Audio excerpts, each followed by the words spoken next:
రాష్ట్రంలో తెలంగాణ రాష్ట్రం ఏర్పడినప్పటికెళ్లి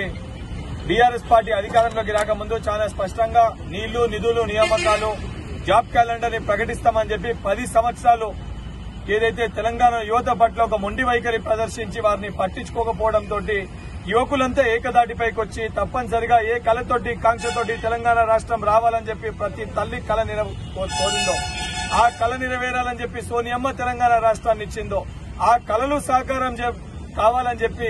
రేవంత్ రెడ్డి గారు పడుతున్న కష్టాన్ని చూసి బట్టి విక్రమార్క గారి పడుతున్న కష్టాన్ని చూసి తప్పనిసరిగా కాంగ్రెస్ ప్రభుత్వం వస్తే రేవంత్ రెడ్డి గారి బట్టి విక్రమార్క గారి ఆధ్వర్యంలో తప్పనిసరిగా మాకు ఉద్యోగాలు వస్తాయి,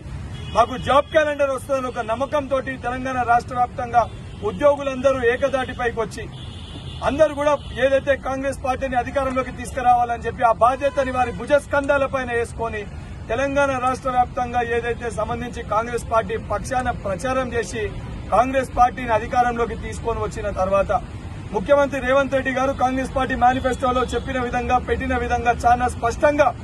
ఏదైతే నిరుద్యోగులకి సంబంధించి జాబ్ క్యాలెండర్ ని ప్రకటిస్తాము, అసెంబ్లీ సాక్షిగా దీనిపైన ఏదైతే క్లారిటీ ఇస్తామని చెప్పి గౌరవ ముఖ్యమంత్రి గారు చెప్పిన విధంగా ఈ రోజు అసెంబ్లీ సాక్షిగా ఏదైతే జాబ్ క్యాలెండర్ ని ప్రకటిస్తూ ఈ యూపీఎస్సీ తరహాలో ఏ తేదీన ఏ రకంగా ఎగ్జామ్స్ ని నిర్వహిస్తామని ఒక భరోసాని కల్పించడానికి ఈ రోజు కాంగ్రెస్ పార్టీ శ్రీకారం చుట్టింది. దానికి నిరుద్యోగుల పక్షాన తెలంగాణ రాష్ట్రంలో ఉన్న యువకుల పక్షాన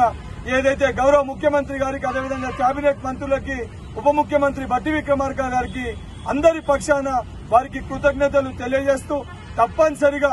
ఏదైతే సంబంధించి గ్రూప్ 2 పరీక్ష వాయిదా విషయంలో కూడా గత ప్రభుత్వం లెక్క పంతాలకి పోకుండా యువకులు కోరుకున్న విధంగా ఇది ప్రజాప్రభుత్వము వారి యొక్క బాధల్ని వింటది, వారి సమస్యల్ని పరిష్కరిస్తుందని చెప్పి ఒక భరోసాని కల్పించే విధంగా విద్యార్థులకు వెళ్లి మొదలు పెడితే ఈ రోజు యూనివర్సిటీని మెరుగుపరచడానికి వెళ్లి మొదలు పెడితే ఈ రోజు యువకులకి ఏదైతే టీజీపీఎస్సీ ప్రక్షాళన చేసి గ్రూప్ 1 పరీక్షలు కూడా ఎక్కడ చిన్న అవకతవకలు జరగకుండా ఒక భరోసాని యువకులకి కల్పిస్తున్నందుకు గౌరవ ముఖ్యమంత్రి గారికి మరొకసారి యువకులందరి పక్షాన వారికి చేతులు జోడించి ధన్యవాదాలు తెలియజేస్తున్నాం.